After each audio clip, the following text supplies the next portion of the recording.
today's video, we'll be discussing the top 5 biblical stories. Sorry. Wrong tape. Found it. Welcome to my YouTube channel, and today we're counting down the top 5 worst Buzzfeed articles.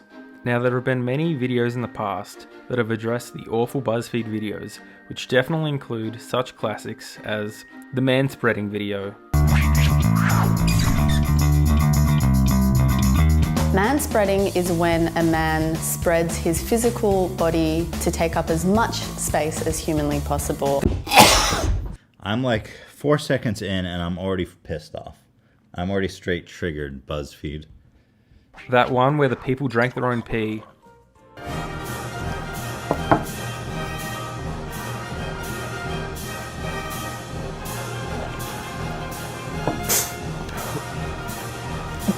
And Old Faithful, man sees his girlfriend's period blood for the first time. So I was imagining like blood red, like what you imagine the reddest of the red to be. But today, it's all about the worst articles ever written. And even though there are literally hundreds of stupid quizzes on their website, especially this one, we will be focusing on the actual journalism side of things. To begin, we have a couple of honourable mentions, which are a complete waste of internet space, but somehow not bad enough to make it onto the worst list. These great mentions include 14 signs you're definitely not allergic to gluten. Did you know Buzzfeed have a doctorate degree? Indisputable proof that Nick from New Girl is Grumpy Cat. And finally, what is your inner potato? Let's just get to the list. To Curry, way downtown. Bang! Bang!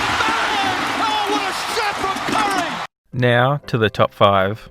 And coming in at number 5, we begin with what I consider to be the dumbest article on the website.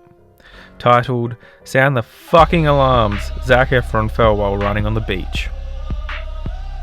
And the article then goes on to post about 8 photos, but the real kicker is it's actually just 3 snaps, and the other 5 are just the same with alternate zooms.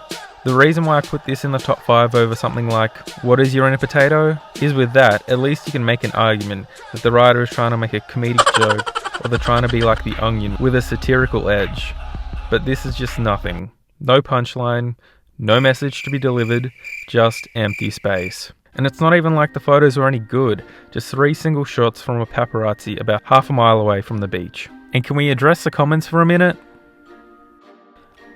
I don't know why either, my guy. Next we have number 4, and it's a beauty. From Joanna Bournes, we have 20 slightly incorrect names for food. Thankfully, the commenters for this article could recognise how awful this was. Except for Caressa22. She's still loving them. The contents of this article is exactly as the title suggests, just food with slightly altered names.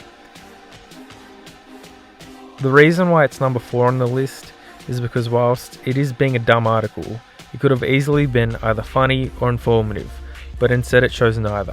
Take this article here, the weirdest food names out there. It was posted 4 years after Buzzfeed's, and they almost did the exact same thing, with a picture of the food and its name, like bangers and mash, and talks about its origin.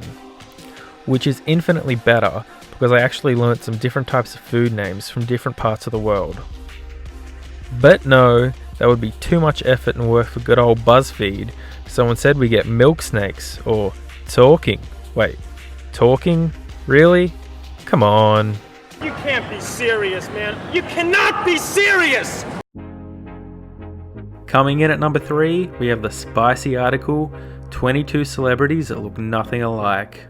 Now this article pulled off some Memento type bull jive, because the most recent one came out before the original according to these dates. But since these images are no longer accessible, we'll just talk about the sequel, 22 more celebrities that look nothing alike. And I do have a conspiracy theory that the article's editor just copy and paste the same photos on both articles, and that's why the images are no longer available on the original article. But I still don't understand why it was posted after. Anyway, onto the article itself. What a dumb, stupid idea. Just get 44 celebrities, paste them next to each other in an order so they don't look alike. Here's Channing Tatum and Oprah next to each other, or Zac Efron and Dev Patel. How different do they look, right? How riveting. And I'd even like to point out that Lauren didn't even do a good job with this painfully easy article, because she compared Martha Stewart and Jennifer Aniston, and to be totally honest, I think they look somewhat similar. So she failed at her only job. I'm at least happy to report that the comments on this fine piece of journalism are all talking about how awful this is. I particularly found this statement very poignant. Taking the number 2 spot on this list comes a very different article compared to the others on this list, because it's one of the worst Buzzfeed things ever created on the platform, for a whole different type of reason. But first, we need to get a bit of a backstory. Most of you have probably heard of the Sandy Hook shooting that took place in 2012 at an elementary school. The shooter's name was Adam Lanza. However, the cops at the scene identified to Fox News and CNN, off the record, that the murderer was Ryan Lanza, Adam's older brother. So Fox News and CNN ran with the story that the massacre was because of Ryan. So BuzzFeed did the only noble thing and took the name given and tried to one-up their competition by going to his Facebook account, getting multiple photos of him, using personal information such as his date of birth, and getting status updates or comments to paint Ryan in as bad a light as possible, and publishing the article on the Sandy Hook shooting. As you'd expect, the real identity of Adam Lanza is revealed to the public, and CNN, Fox News, and all other media outlets do as they should and write retractions and amendments on the original story. But no, not BuzzFeed. They never wrote any retractions or apology for the misinformation, but actually decided to write a follow-up article talking about how terrible Gawker, CNN, Fox News, Mediaite, and any other news source that use the incorrect information in an attempt to high ground their competition. It's over, Anakin! I have the high ground! Now, if that wasn't so fucked up, I'd almost respect it. But it's so grubby, I don't even understand how they could operate the website after this. I should mention, both articles have since been deleted, but they could be seen as late as 2015. And finally, we're on to our number 1 worst BuzzFeed article of all time. But first, we gotta hear from our sponsors. Sugar Chex sure tastes great. Sure, they're sugar frosted. And there's a surprise prize inside. Look for me on Sugar Chex and get your surprise prize. And we're back.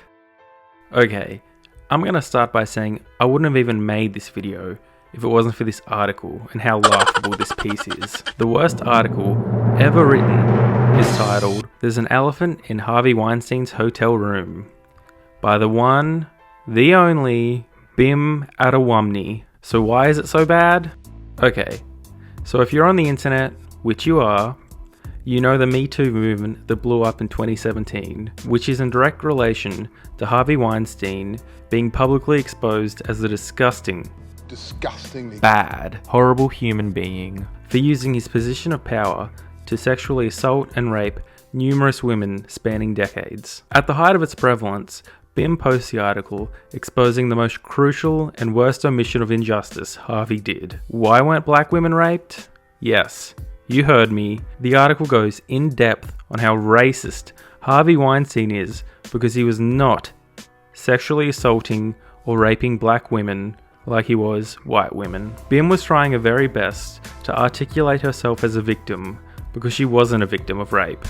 Just to put this into another scenario, it would be like a white person saying they're a victim of racism for not being a slave in the 1700s. Yes, it's that twisted. She makes note that black women are victims of everyday sexual harassment and assault in the workplace and beyond, same as any other ethnic demographic. But apparently not enough, since the rest of the article is addressing a woman's fuckability and that it excludes black women very early on in the conversation. Now, I've read the article a couple of times, and the message she's trying to convey is how women of colour, moreover black women, are underrepresented in Hollywood, which is a message I can get behind and support, but this is the absolute worst way of trying to get that message across. The tone-deaf approach of this article totally undercut the Me Too movement and tried to hijack the agenda to make it about race, which is the equivalent of plastering the hashtag All Lives Matter during a Black Lives Matter protest to derail its purpose. which is very prescient in today's society. Anyway, there it is. The worst article ever to be written on Buzzfeed, and possibly the internet. If you want to have a say in the next video topic, head to my Twitter, linked below, for the poll. For now, stay safe and take care.